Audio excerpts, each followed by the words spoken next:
The Inn at the End of Things is an Acorn Arts and Entertainment podcast, independently produced by a small group of creators in Southeast Michigan.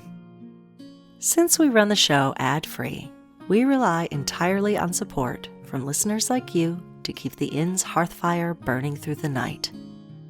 You can support us and receive bonus content with a one-time donation at www.acornartsandentertainment.com/The Inn, or by joining the Hall of Patrons within our Patreon community.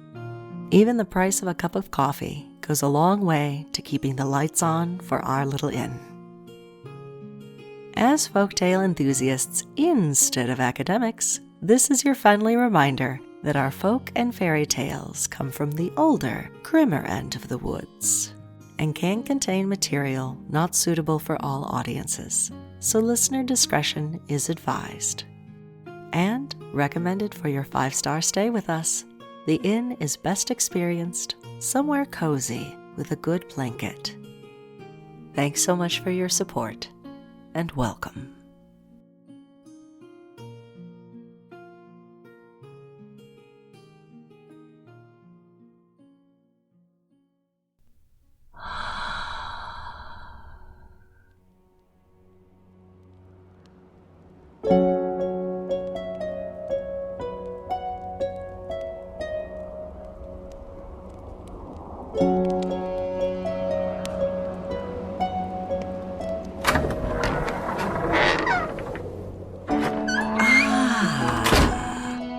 Look what the cat dragged in.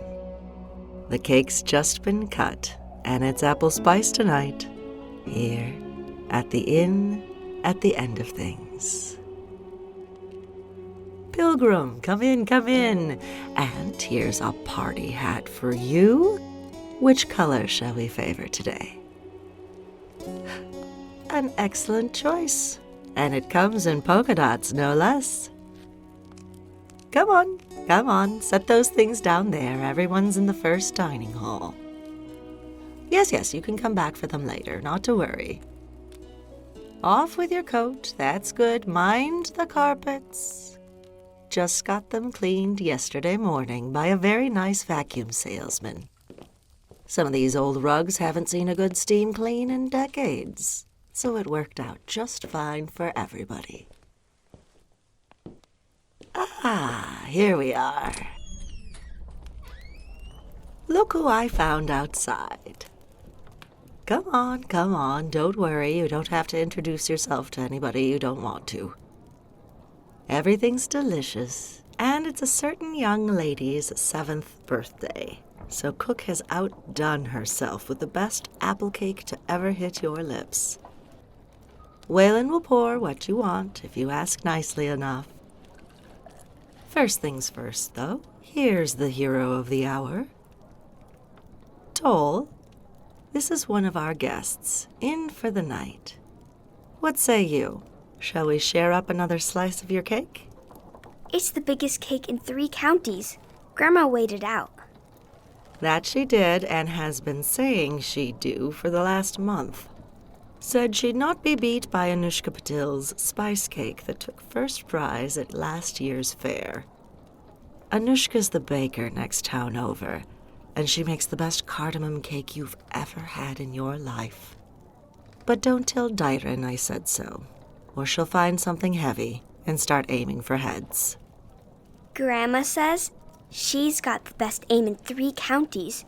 She can hit squirrels out of trees with her shoe. She never misses. Toll's not exaggerating. She never misses. Dyron, do you have a moment? No, never. Well, of course you don't, darling, but you also don't have to carry those all by yourself. In heaven's name, what are you thinking? Excuse me while I go rescue some deviled eggs from a circus act stuffed into a cook's apron. Dyron Swankin, I'll be damned if you let those eggs fall on that carpet because you won't ask for a hand. We just got them cleaned properly for the first time in 3 centuries yesterday. Stay away from my eggs. You and Waylon both. Make yourself useful now. Clear that spot away, will you? Don't think I won't use the spoon on any stray fingers in reach. Hi, I'm Toll and I'm 7 today. Come have cake with me. Grandma made it and it's my favorite color. Yours too? That's the best color in the rainbow. Did you know that it's really rare to see pink in the rainbow? Hey, your hat matches my cake. Grandma says I have excellent taste, so you must got excellent taste too, at least in colors. You're a little late to blow out the candles, but you can still make a wish with me. Come on. It's an apple cake. Grandma says I'm the apple of her eye, but actually, I'm a Tyrannosaurus Rex with lasers that shoot out of the rocket launchers in my shoulder blades. And that's kind of hard to make into one cake, so she made an apple instead. Grandma makes everything out of love, and love tastes really good.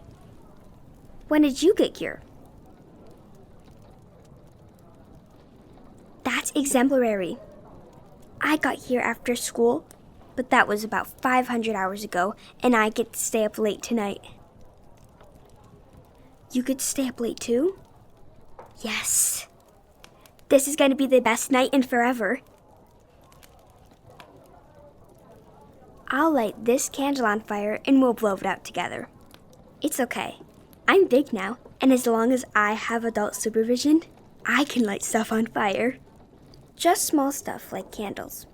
And the edges of my book report on the Ultimate Pirate Encyclopedia, a history of scallywags, corsairs, and buccaneers through the ages. I had to redo a little because I messed up and burned too much of the writing off the bottom. But it was cool because it looked like a treasure map, so it was totally worth it. I'll light this candle and you can hold that glass of water to put it out just in case of emergencies. But you can't tell anyone your wish, because Grandma says it has to grow inside you first. You gotta feed it and water it and help it get good roots, make it big and strong in your heart. And it's okay if it looks different than what you first thought, because that's what usually happens to things with strong roots. They grow different. So we'll wish together, but we won't tell. You can practice with me if you want. Close your eyes and take a deep breath in. And let it out.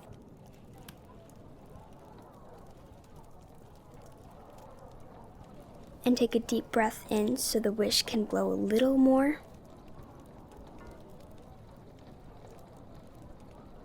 And out.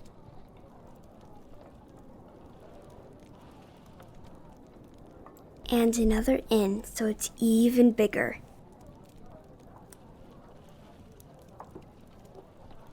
And this time it comes out the best color, like our color.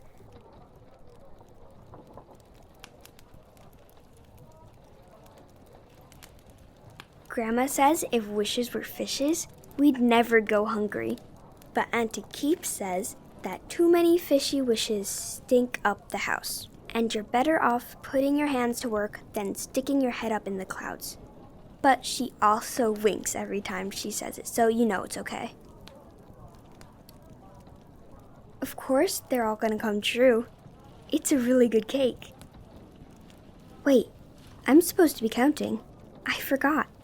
Come on.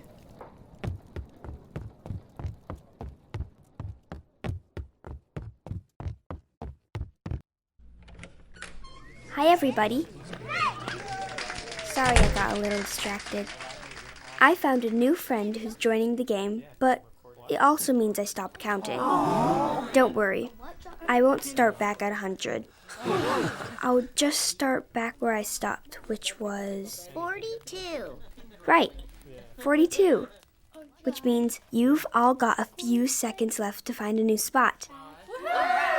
You too. You're playing too. Just take your cake with you, and good luck. Auntie Keep says that any door that's unlocked is a fair game, as long as you stay inside and don't break anything. Okay, here we go. Ready?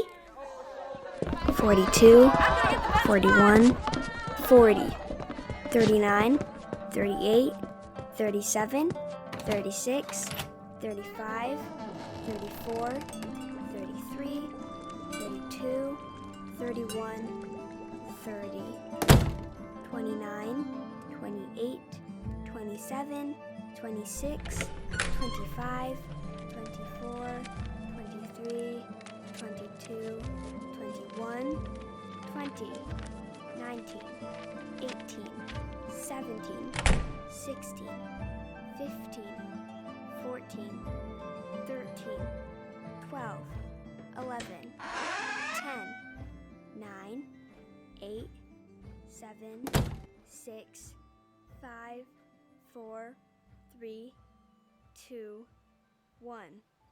Ready or not, here I come.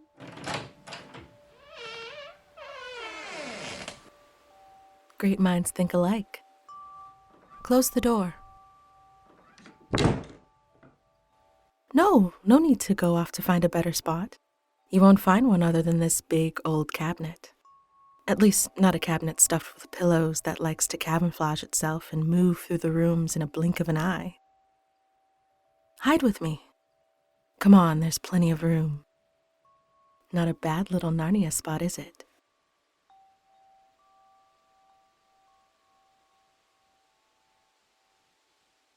Last chance. The first wave of folks will all get found in just a couple of minutes. But then Toll will have to go upstairs and probably get stuck in some of the irrational realms on the 4th floor for a good long while. We're safe here. You found the one wardrobe in this place that blends in with its natural surroundings. Reach up there just past the light, will you? Pull the chain? Nope, the other one, with the gold tassel. Just there, see? That's it. And say please.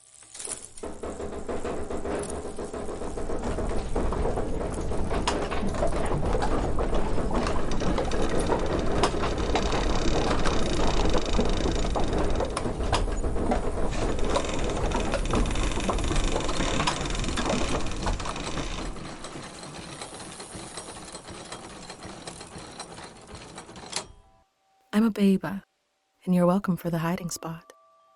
Lucky you to come across the baobab wardrobe before it found a new room to move to. It's a very restless tree with an old magic, so it has a tendency to spread out, shift and move and find the cracks in things. Shh. Don't make a sound. Shh.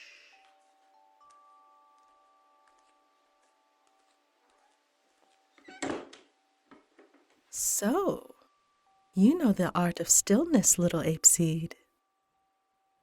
It's not a quality many of you have, but still, this is getting annoying. We can hardly get to know each other with everyone running upstairs and down. Here, I want you to think of a moment when everything around you was quiet and still, and you felt peace, even if just for a moment. Breathe. Do you have it? Can you hold it in your mind? Excellent. Keep thinking of that. And now take my hand and...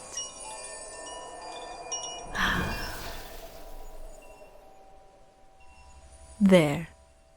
We should be able to talk without anyone hearing us. At least while you're in here.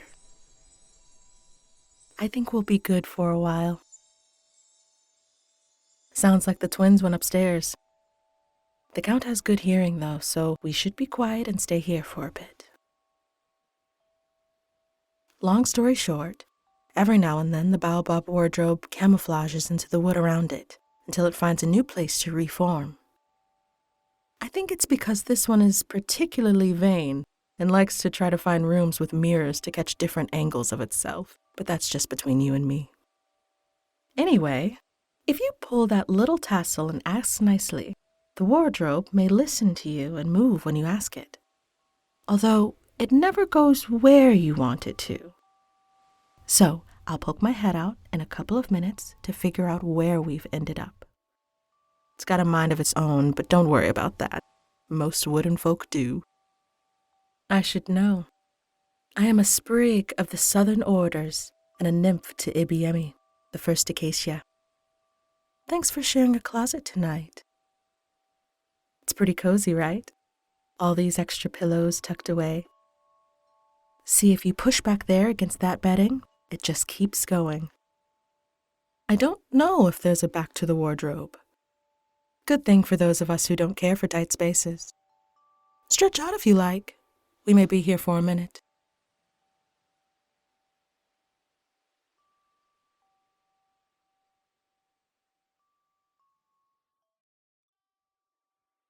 I'm sure in your world you are also very important and busy and accountable for everything and then some. So it's not just anyone that would take a moment for a proper hide and seek. Thanks for not ruining it. Don't worry. I'm very respectful usually. Rare to catch me crouching in a cupboard when I'm awake. But Tola's special, and we're lucky to have her. She's well worth rubbing elbows with humans in the dark. After all, I've got a hide-and-seek record to maintain. 9-1 games in my favor. I'm 2 games away from beating Hobnobbin, but he doesn't really count, being an in-cat and all. It's not fair playing with cats. Half the time, he's just being a cat, not even playing really. What can I say? I have a bit of a competitive streak. Runs in the family. I also live in a world of many duties. But this is a good place to come to break from that sometimes. To follow the dream path that leads you back to these doors. To spend time in good company. To play hide and seek with a child in a menagerie of the oddest friends from everywhere and every place. Toll sees the spark in people when a lot of us would overlook it. He must be a rare and precious little seed to be collected so quickly. It is an honor practicing stillness with you, little ape seed. In my order, the trees remind us of the great gifts that come with stillness. Are you comfortable among your pillows?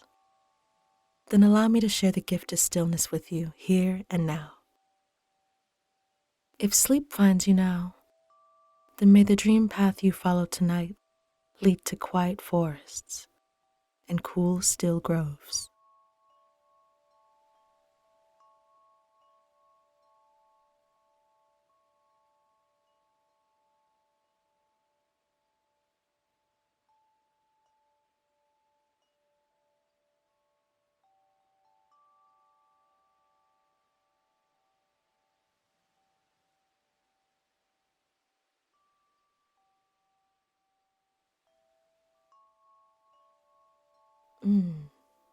Do you smell that? The smell of heat and spice baking in the sun, and long dry summers and torrential monsoons, and the seasons of drought and seasons of plenty, and all told in the lines of this baobab's wood. You can smell it when you breathe it in. Different than cedar or mahogany, right? Cedar is crisper, harder. It smells of the northern orders. This is a smell of sunshine, caught in the sap and hardened into vibrant wood over many seasons. A blessing to share with you tonight. Stillness is a blessing, but who am I kidding? It's one I'm terrible at. Silence is just so empty sometimes, so who better to fill it than me? There's a story we tell about the talking skull and how loose lips can lose heads if you're not careful. I know, a skull. Ooh. This one's not so scary, I promise. It goes something like this.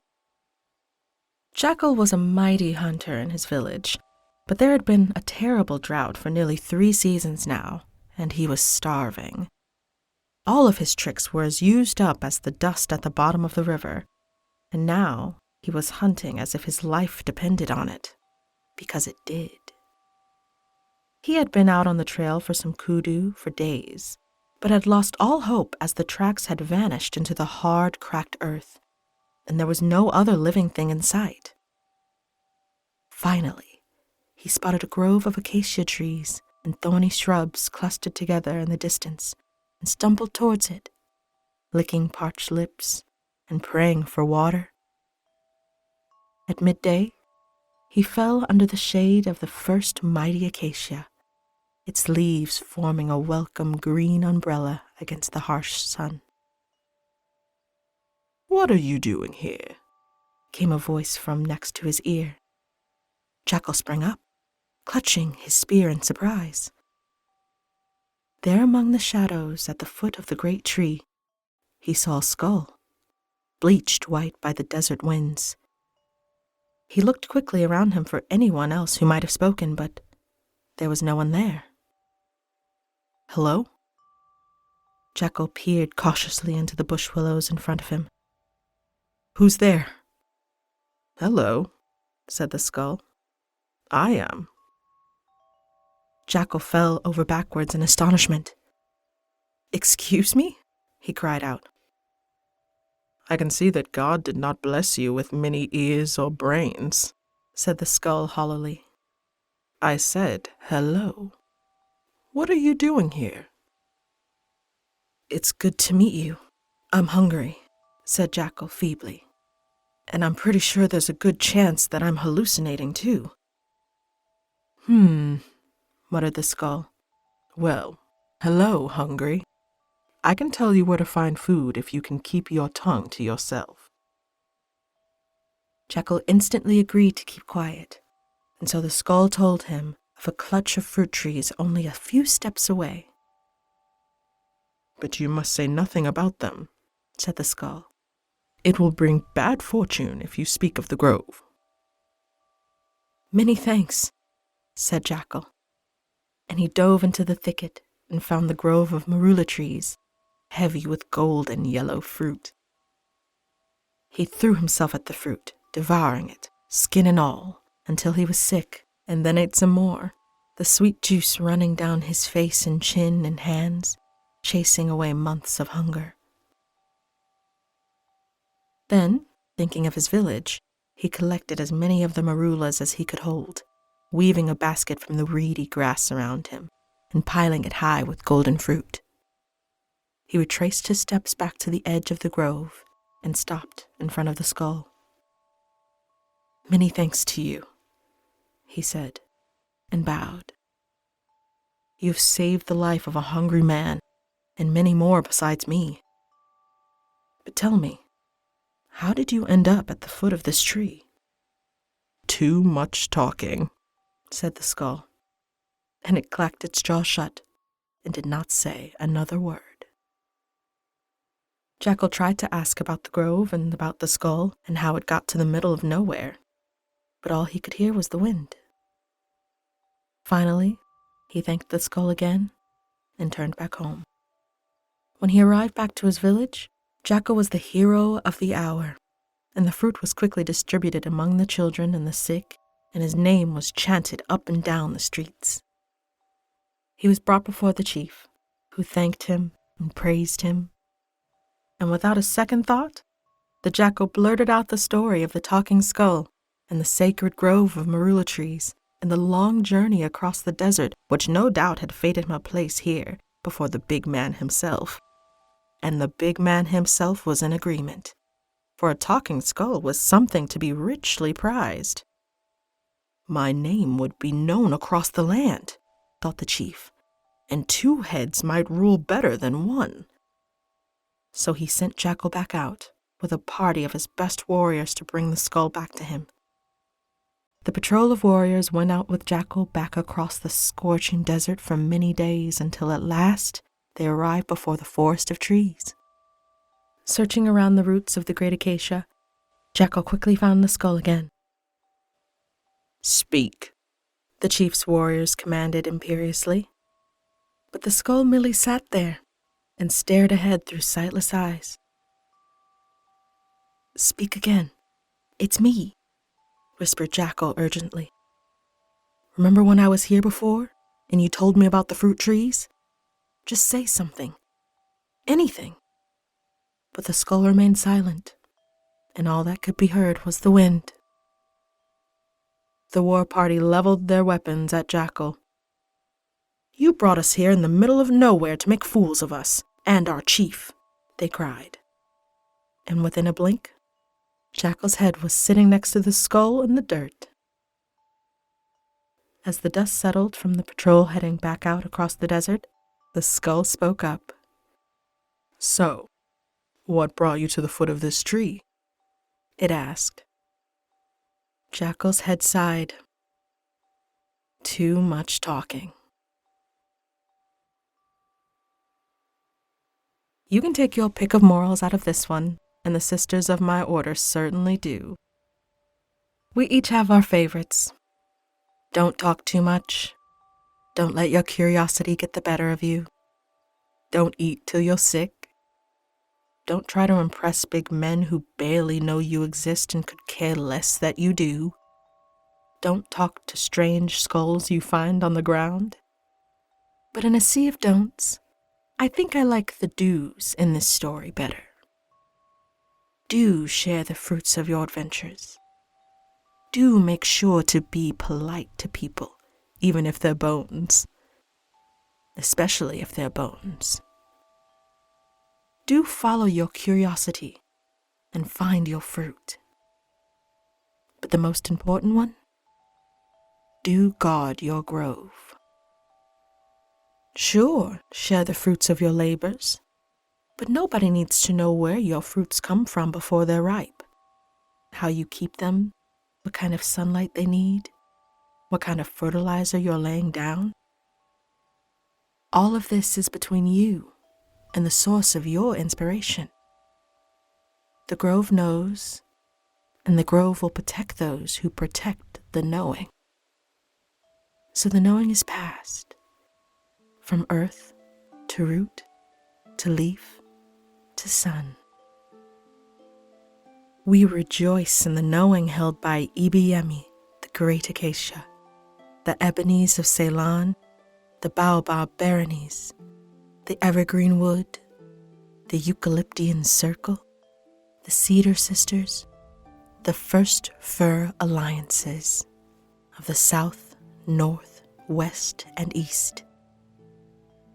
We sing to the trees that remind us daily of what it is to be of service, to serve that which is green and good in this world.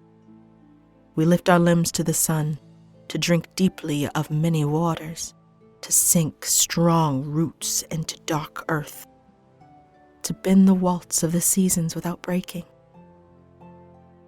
And so the knowing is held, and so the knowing is shared. It is a blessing to share stillness with you again, little seed. May I take your hand? Let us see what seasons and stories you carry deep within the tips of your fingers.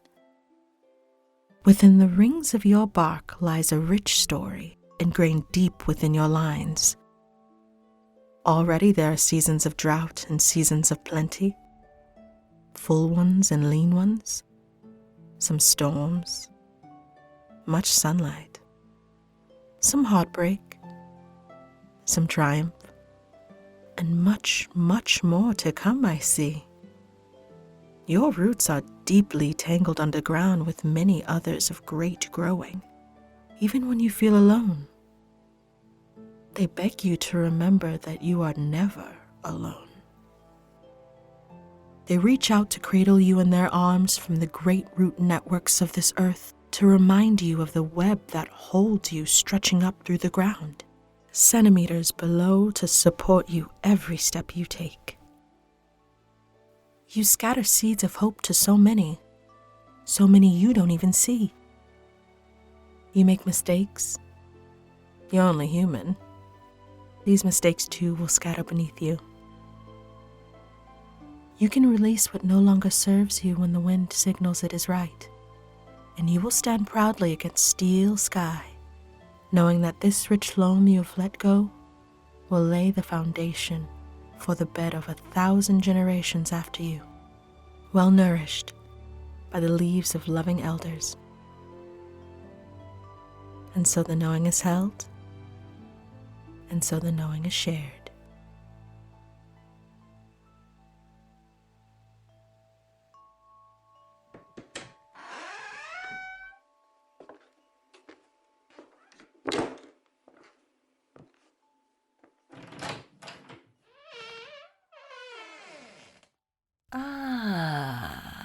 there you two are. I'm picking up extra bedding for a couple of last-minute guests, and this absolute gem of a wardrobe always shows up with fresh pillows right when I need them most, just like the beauty she is. Well, innkeeper, are we the last ones found? Did we win? Well, technically, I'm neutral in this particular game, but the twins just found Hobnobbin about 20 minutes ago up in the aviary. Cat thought he was clever using a game of hide-and-seek as an excuse to go and chase birds when he knows the North Tower is off limits. One of these days, I'll throw him out of it, too. Where did we end up? Downstairs lobby bathroom again. Told you. Full-length mirror and stage room lighting? This cabinet loves to look at herself. And can you blame her? Prettiest wood in all the world. Just look at that grain. Well, Pilgrim, you enjoying yourself? Good. Sounds like a small army is now looking for you both, but this wardrobe is as safe a place as any to stay hidden for as long as you like. Abeba, whenever you'd care to, your room is ready with the moonlight adjusted all the way up to 11, just the way you like it. Tolls checked twice already to make sure you weren't there, so I think you're safe to hide in bed with a good book, if you'd prefer. Well, traveler, it was good to meet you. But I'm ready for a long moon shower and to dive into some clean moss. As long as I can still use the secret passage, innkeeper. Of course. No one will see you as long as you use the tapestry exit. Well then, that'll be 10 rounds to me. Thanks for helping me with my winning streak. Good night, little seed, and may you guard your grove well. And thanks for helping me hide away, you glorious vanishing cabinet. Daughter of the Baobab Baronies, she of the reaching root.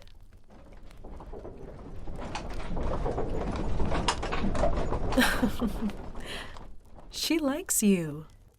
She says you can stay as long as you like if you're comfy and don't feel like moving, 'cause she doesn't feel like moving. I hope we meet again, little seed. Good night. Well and good. Stay there if you'd like. And remember, you have your key if you'd like to stumble up to your room and bed. Perhaps you'd care to come back to the main dining hall and join the last of the party. Just follow the sound of music down the hall and to the left. Perhaps there's a good chance that you'd like to find a new hiding spot along the way. Or stay right as you are, unseen and unbothered by little running feet, snoozing among the extra pillows with the smell of beautiful wood around you. Either way, a good evening to you, and rest easy, knowing your choice is always the right one. Here, at the inn, at the end of things. Good night.